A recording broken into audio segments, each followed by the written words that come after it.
Bon dimanche des Rameaux à tout le monde et bienvenue à ce petit commentaire biblique du dimanche des Rameaux de l'année A. Ceux qui connaissent un peu les Écritures ont peut-être remarqué que dans la page titre, je n'ai mis que le récit de l'entrée glorieuse à Jérusalem. La lecture de la Passion viendra de toute façon au Vendredi Saint. Donc, j'ai préféré me concentrer sur les trois lectures principales, le texte d'Isaïe, texte des l'Épître aux Philippiens et le début du chapitre 21 de Matthieu. Nous nous trouvons dans les textes les plus profonds, les plus fondamentaux, même le psaume, ceux qui ont donné sens à tout ce qui se passait et aussi en rétrospective, comment les premiers disciples ont réussi à comprendre ce choc initial absolument catastrophique de la mort de Jésus. Et je dirais que les textes qui avec le temps, sont venus éclairer cette expérience-là, ont donné une profondeur, une envergure qui, pour ceux qui le vivent, est absolument pas possible. Il y a plein de gens qui vivent des épreuves terribles et c'est souvent seulement 20 ans, 10, 20, 30 ans après les événements qu'ils vont réussir à trouver du sens dans les événements. Eh bien, le premier texte, celui du prophète Isaïe, donne une envergure remarquable à tout ce qui entoure la passion. On trouve au chapitre 50, chaque matin, il éveille mon oreille. Pour qu'en disciple, j'écoute. Donc le Seigneur m'a ouvert l'oreille. Ça revient 3 fois dans ces très courts versets. On parle souvent des prophètes comme des gens de parole, des personnes qui ont un ministère de parole, ce qui est exact, sans aucun doute.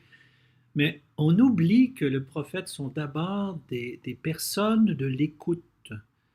Et l'oreille, l'ouverture de l'oreille, avec le verbe écouter, signifie véritablement être un réceptacle, accueillir la parole. Donc, le prophète qui est ici présenté aussi, c'est un professeur prophète, c'est-à-dire c'est quelqu'un qui se laisse enseigner, qui est enseignant et qui reçoit d'abord la parole avant de pouvoir la transmettre.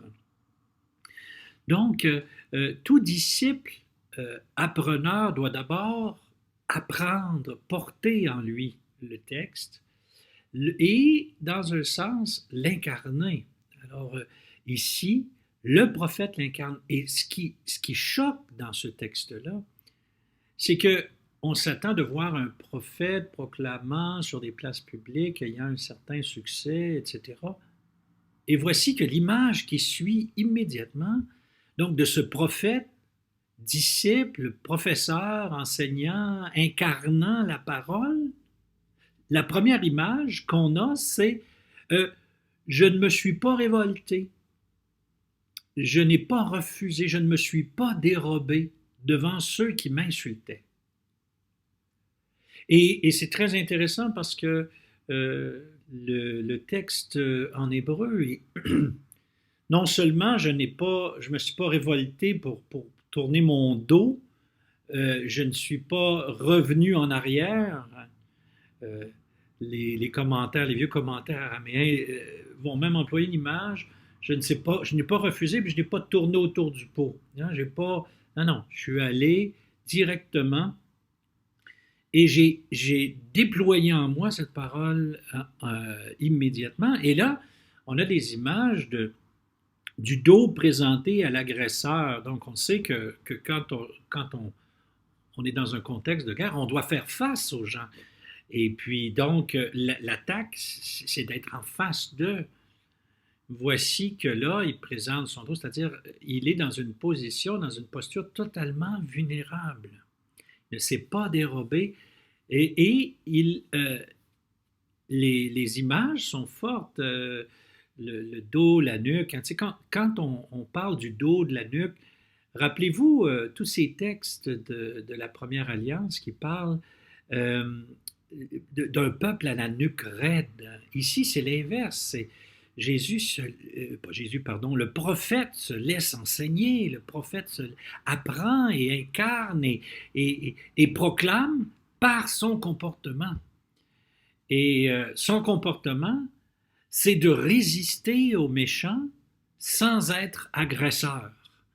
Donc, il résiste parce qu'on voit des images au fond, je ne suis pas laissé détourner, mon visage est devenu dur comme pierre, etc., qui sont des images d'un résistant, quelqu'un qui va être capable de ne pas reculer, mais de ne pas agresser pour autant. Hein, donc, devant l'humiliation, devant les outrages, etc., qui sont présentés. Et remarquez comment tout le récit tourne autour de la tête du prophète. Comment est-ce que ses oreilles s'ouvrent, mais qui présente aussi son visage qui se fait prendre la barbe. Donc, les oreilles, la tête, le visage, on est en train de nommer pas mal toute la tête, ce qui est son identité, hein, ce qui est sa vérité, ce par quoi il apparaît au monde, il communique, etc. Donc, il reçoit et donne par son visage. Et dans ce contexte-là, il y a parfois des situations où on a l'impression vraiment d'être abandonné. Et c'est ça que traduit le psaume qui nous est présenté, hein? Mon Dieu, pourquoi m'as-tu abandonné? Qui est le grand psaume qui décrit au départ, qui décrit une situation désespérée. C'est une situation désespérée. C'est pour ça que le cri de Jésus en croix a plein de sens. Il dit littéralement, en araméen, ce psaume-là dans sa langue natale, il dit les premières lignes de ce psaume-là. Mais profitez-en cette semaine pour aller plus loin que le Eli, Eli, lama sabachthani. Profitez-en pour lire ce psaume-là au complet, pour le méditer, parce que les chrétiens ont vu là une façon merveilleuse de comprendre, de méditer la passion de Jésus. Et ça, en fait, c'est devenu une clé. Hein? Si la situation immédiate laisse entendre qu'il s'agit d'une complète défaite, le psaume parle néanmoins d'une confiance et d'une ouverture sur quelque chose qui souvent nous est inattendu, mais qui est l'objet d'une confiance, c'est quelqu'un. C'est pas nécessairement une solution. Nous allons passer à travers. Et c'est pourquoi, dans le contexte du coronavirus, j'apprécie les messages qui disent non pas tout va être réglé le mois prochain ou tout va être réglé. Non. Mais qui focus, qui mettent l'accent sur nous allons passer à travers ensemble. On va y arriver. Ne perdons pas espoir. Nous allons trouver une solution. Nous allons y arriver. Donc, en bout de ligne, croire et avoir une espérance solide en quelqu'un. Et c'est ça qu'est le psaume 22. La grande hymne aux Philippiens est un hymne auquel les franciscains sont très, très attachés. Une grande partie de la spiritualité franciscaine vient de là. Cette idée que Jésus, quelle que soit son identité, quel que soit son être profond, choisit de se déployer humblement. Et c'est comme ça que nous comprenons, il ne retient pas jalousement le rang qui l'égalait à Dieu. Veut dire, son être, son identité, c'est ça. Voilà. Mais il ne souhaite pas écraser, il ne souhaite pas revendiquer cette identité.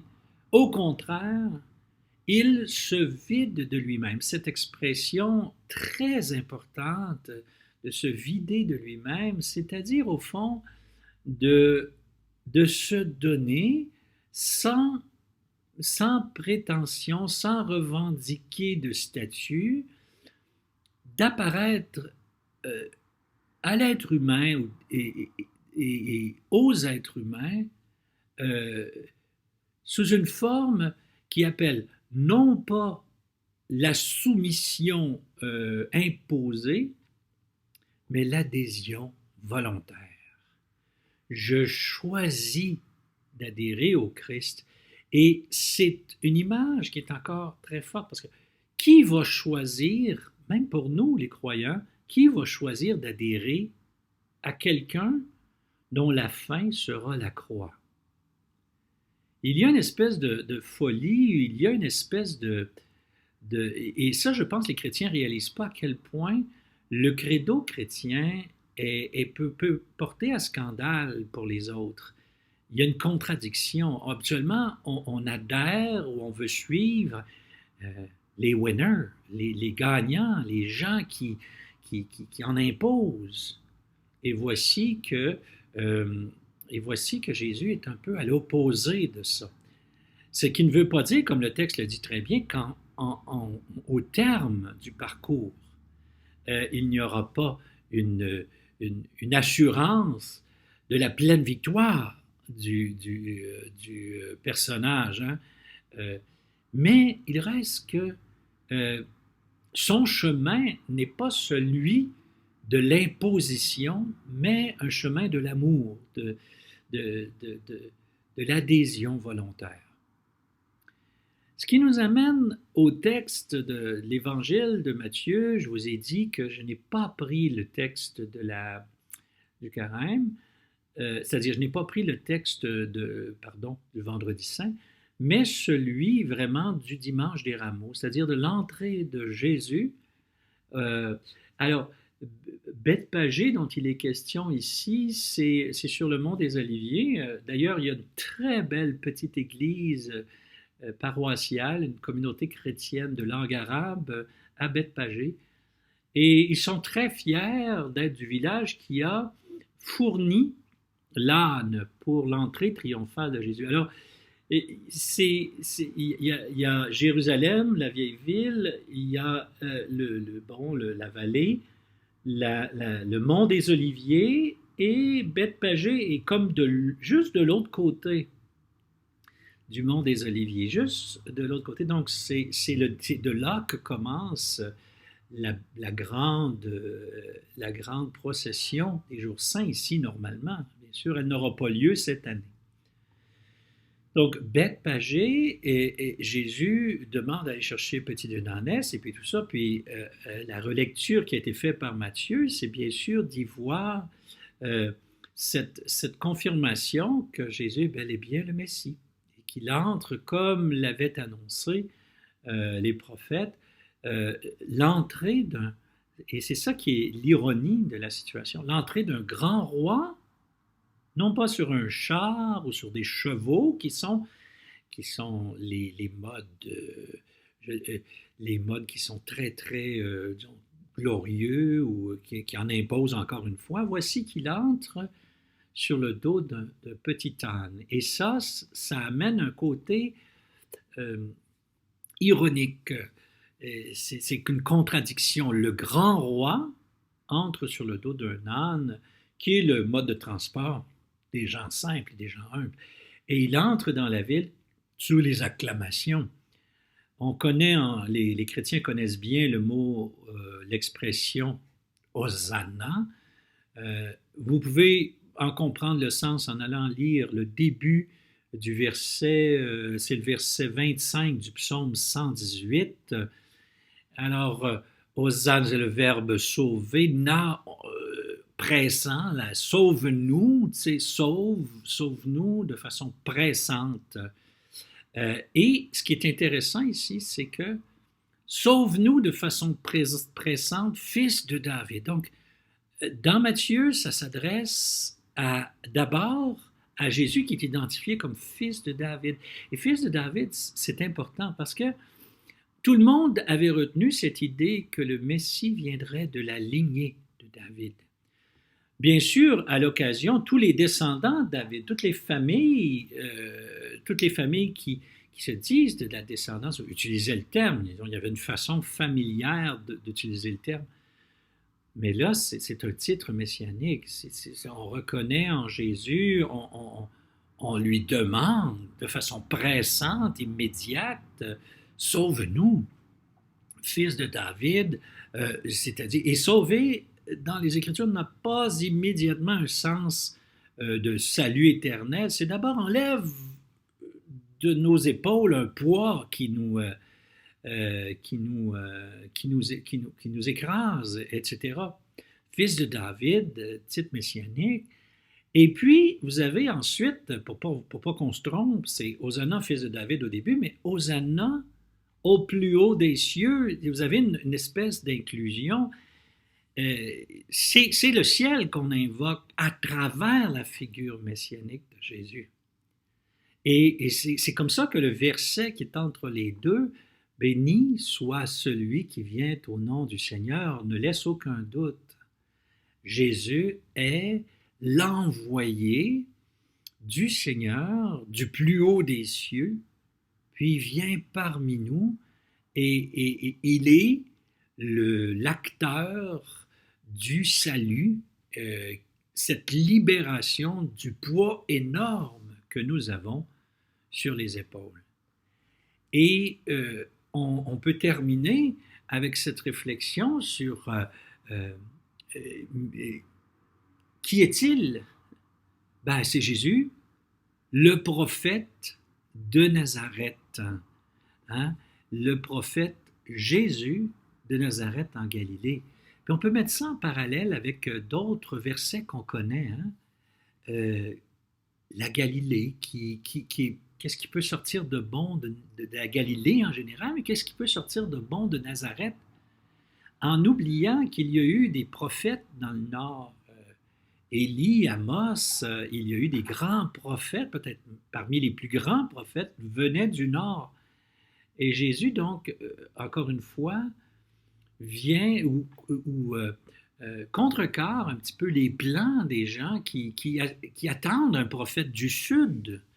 Un prophète, pourquoi? Parce que la tribu de Benjamin, la tribu de David, c'est dans le Sud, donc le Messie venant du Sud, là, c'est un Messie prophète enseignant, disciple ici s'applique moins, là, qui vient du Nord. Alors, il y a quelque chose de très beau là-dedans. J'aimerais terminer avec ces quelques réflexions. Vous savez, de plus en plus, j'ai des confidences par Internet. Ça commence à être lourd, le confinement. Ça commence à être pesant. Rappelez-vous que d'être sauvé, c'est d'être libéré d'un poids. Et que c'est exactement ça que signifie. Le mot sauver peut avoir deux origines en hébreu, en araméen. Ça peut être libéré d'un poids. Ça peut être aussi être laissé libre, permettre, donc donner une nouvelle liberté, quel que soit le sens qu'on utilise comme base. Les deux ont plein de sens. C'est retrouver notre légèreté, retrouver le bonheur d'être et de vivre. Si, par la force des choses dans notre histoire, on avait tendance à associer notre bonheur avec ce qui est à l'extérieur de nous, le confinement aura peut-être la bonne fonction ou le bon rôle de nous inviter à chercher la source de notre bonheur ailleurs qu'à l'extérieur. Que ce soit la famille, que ce soit les gens, même s'il y a des tensions, s'il y a des distances rappelons-nous toujours qu'au cœur même de notre vie telle qu'elle est, il y a un trésor caché. Ce trésor caché vient d'en haut. Ce trésor caché existe. Il est offert. Et cette perle précieuse peut littéralement donner nouvelle lumière et nouveau sens à ce qui est notre vie présente et non pas nécessairement ce qu'est une autre vie que la nôtre. Il s'agit vraiment de donner de la profondeur, de l'envergure à ce que nous sommes et ce que nous vivons au quotidien. De la profondeur et de l'envergure à des gestes qui peuvent paraître banals, simples, et qui, lorsqu'ils sont marqués par l'amour, euh, deviennent éternels, ont une couleur et une qualité d'éternité. Alors, quand on se sent venir à bout, quand on est fatigué, quand on est épuisé, ben, demandons à cette source éternelle de venir nous renouveler. Crions Hosanna, crions Hosanna au Messie, au fils de David. N'hésitons pas à lui dire, comme toi, il y a un moment difficile à passer. Il y a un moment difficile où parfois on a l'impression que tout ce qui est autour de nous est agressant, mais laisse-moi m'ouvrir à cette grâce, laisse-moi m'ouvrir à cette laisse-moi, apprends-moi à me laisser enseigner par toi dans ce contexte. Ouvre l'oreille, tendre l'oreille à celui qui, dans ma condition présente, m'adresse sa parole et veut me sauver. Que le Seigneur vous fasse la grâce de retrouver dans ce contexte un peu de paix dans le royaume, un peu de paix en Dieu, et que par le fait même, la condition dans laquelle vous êtes et dans laquelle nous sommes soit transformée, transfigurée en occasion de vie. Bon dimanche des Rameaux, bonne semaine sainte à tous.